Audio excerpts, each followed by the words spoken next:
Salam sejahtera untuk kita semua. Di video kali ini, kami dari kelompok 9 yang beranggotakan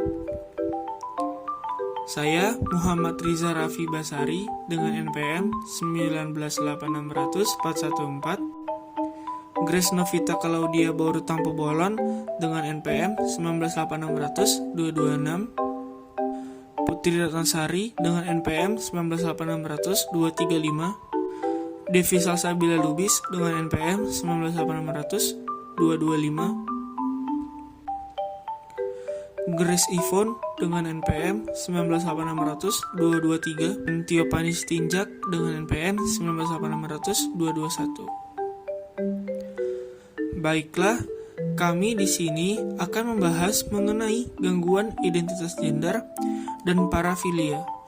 Video ini juga bertujuan untuk memenuhi tugas akhir kami dari mata kuliah psikologi abnormal yang diampu oleh Ibu dosen Adeline Australiati Saragi SPC MPC. Gender Identity Disorder ditandai dengan kuat dan persisten cross. Identifikasi gender disertai dengan ketidaknyamanan yang terus-menerus dengan jenis kelamin yang ditetapkan. Istilah identitas gender dan gender dysphoria harus dibedakan dari istilah orientasi seksual yang mengacu pada ketertarikan erotis pada pria, wanita, atau keduanya. Gangguan identitas gender mengacu pada persepsi diri individu sebagai laki-laki atau perempuan. Biasanya, disforia gender menunjukkan perasaan tidak nyaman yang kuat dan terus-menerus dengan penilaiannya. Kriteria diagnostik untuk gangguan identitas gender. Identitas lintas gender yang kuat dan gigih atau bukan hanya keinginan untuk mendapatkan keuntungan budaya yang dirasakan pada jenis kelamin lain. Pada anak-anak, gangguan dimanifestasikan oleh 4 atau lebih hal berikut. Yang pertama, keinginan yang berulang-ulang untuk menjadi atau desakan bahwa dia adalah jenis kelamin lain. Yang kedua, pada anak laki-laki, preferensi untuk cross-dressing atau mensimulasikan pakaian wanita. Pada anak perempuan, biasanya cenderung hanya mengenakan pakaian stereotip maskulin. Poin yang ketiga, preferensi yang kuat dan gigih untuk peran lintas jenis kelamin dalam permainan pura-pura atau fantasi yang terus-menerus menjadi lawan jenis. Kemudian yang keempat, keinginan yang kuat untuk berpartisipasi dalam permainan stereotip dan hiburan dari jenis kelamin lain. Yang kelima, keinginan yang kuat untuk bermain dengan lawan jenis pada remaja dan dewasa. Gangguan tersebut dimanifestasikan dengan gejala seperti menyatakan keinginan untuk menjadi lawan jenis, keinginan untuk hidup atau diperlakukan sebagai jenis kelamin lain, atau keyakinan bahwa dia memiliki perasaan yang khas dan reaksi dari jenis kelamin lain. B. Ketidaknyamanan yang terus-menerus dengan jenis kelaminnya atau perasaan tidak pantas dalam peran gender dari jenis kelamin tersebut. Pada remaja dan dewasa, gangguan dimanifestasikan oleh gejala seperti permintaan untuk hormon, pembedahan atau prosedur lain secara fisik, mengubah karakteristik seksual untuk mensimulasikan jenis kelamin. Pada anak-anak, gangguan dimanifestasikan oleh gejala seperti pada anak laki-laki, pernyataan bahwa penis atau tesisnya menjijikan atau pernyataan bahwa lebih baik tidak memiliki penis atau keengganan terhadap permainan kasar, dan penolakan aktivitas stereotip laki-laki.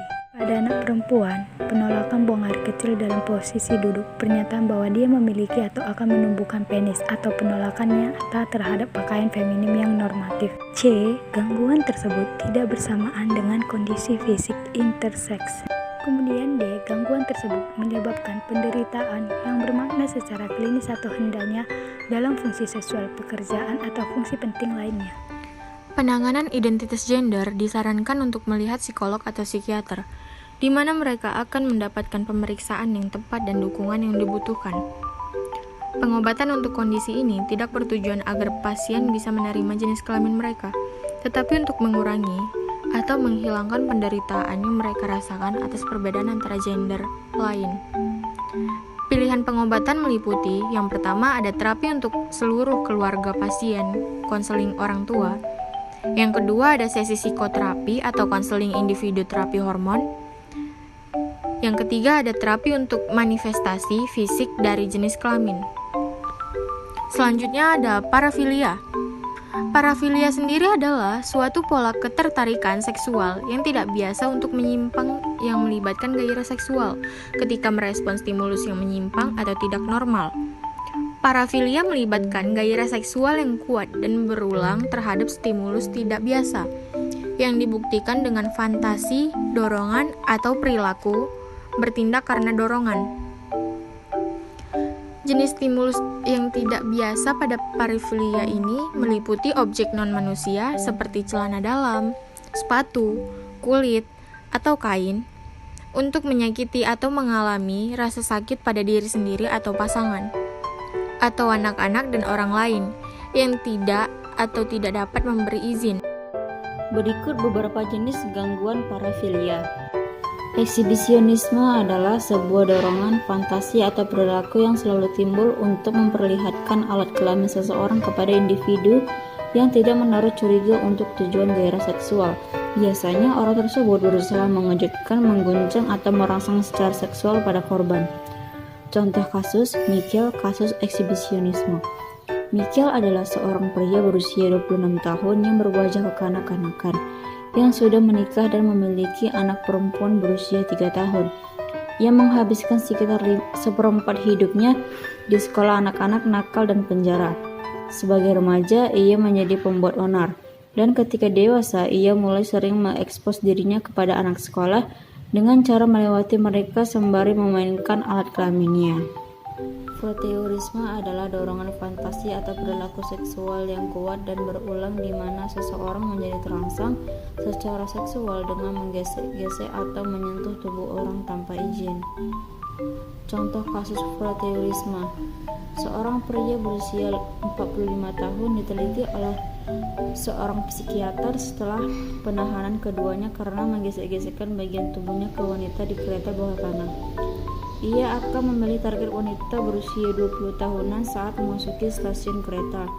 Ia akan memosisikan dirinya di belakang korban di peron dan menunggu kereta memasuki stasiun.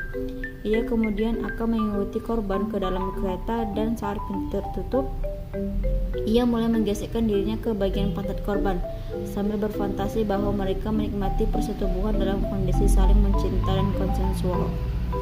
Penanganan pengobatan parafilia adalah psikoterapi dengan terapi perilaku kognitif atau cognitive behavioral therapy, farmakologi, dan psikoanalisis. Pedofil adalah dorongan atau fantasi seksual yang kuat dan berulang yang melibatkan aktivitas seksual dengan anak kecil. Sebagian besar kasus gangguan pedofilik melibatkan pria yang tertarik secara seksual pada anak-anak. Perlu dicatat bahwa pedofil bisa melibatkan baik pria maupun wanita yang mencari kontak secara seksual dengan anak laki-laki atau perempuan. Beberapa orang penderita pedofilia membatasi aktivitas menyimpangnya hanya dengan melihat atau membuka pakaian anak-anak, sedangkan yang lainnya terlibat dalam eksibisionisme, mencium, menyentuh, dan perilaku seks.